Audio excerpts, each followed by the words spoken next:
Hey, my name is Juan Sadiga, and I'll be talking about the Air Jordan 1 band, myth, history, and how I created an economic system based on scarcity using supply and demand. The Air Jordan 1 was released in 1985. It retailed $65. It was the first colorway, and it's a very iconic shoe. Michael Jordan was a rookie at the time, and the designer was Peter Moore. I don't have the shoe in particular, but I do have the retro that came out recently. It is the 2016 Band 1. The original. I do have 3 pairs of Air Jordan 1s from 1985 that I have collected in the past 5 years. This is just some of my shoes that I have from my collection, but I have much more than this. Air Jordan 1, the band once, it said that the NBA banned them because it violated the uniform of the Chicago Bulls.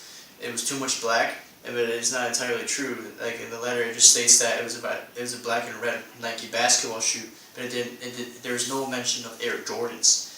This is just made up by Nike as a marketing tactic to hype up the consumers to believe that by banning a shoe, it would be more desirable, more exclusive to the consumers who would think that by wearing these shoes, they would perform better on the courts.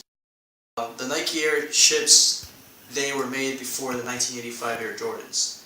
So this would be called a prototype. A prototype is designs that were made by Nike that were never released to the public. They were never released to the consumer.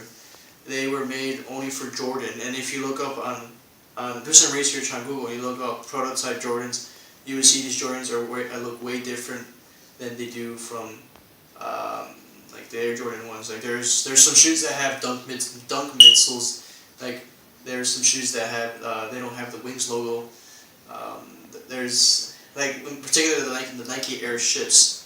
That is a really rare prototype, and so a lot of the collectors want this shoe. Except there's not enough supply for it. So if the supply is low, then the demand's up. So same thing can be said with the Jordan ones for the consumers that want the shoe today.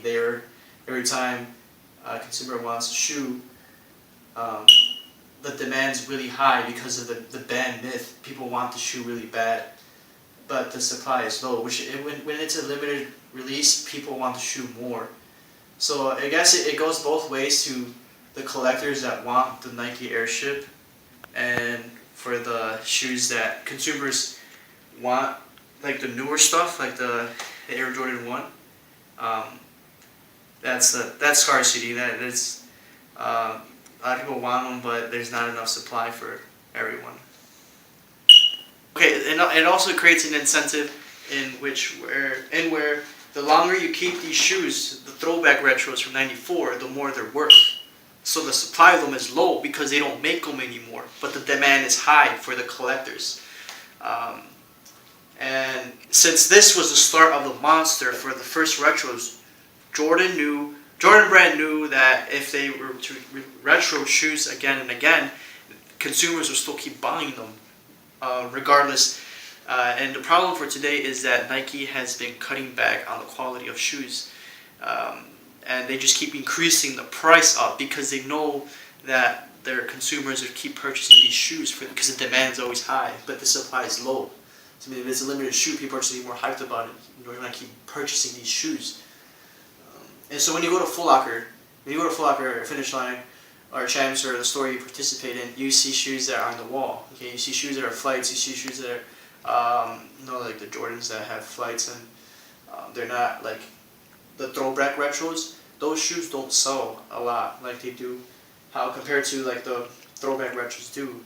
Usually, people that want shoes usually go for the retros, and it's just a vicious cycle that Nike has created, where they can just keep retroing alternative colorways where the consumer will be like, well, hey, look, there's new Jordans.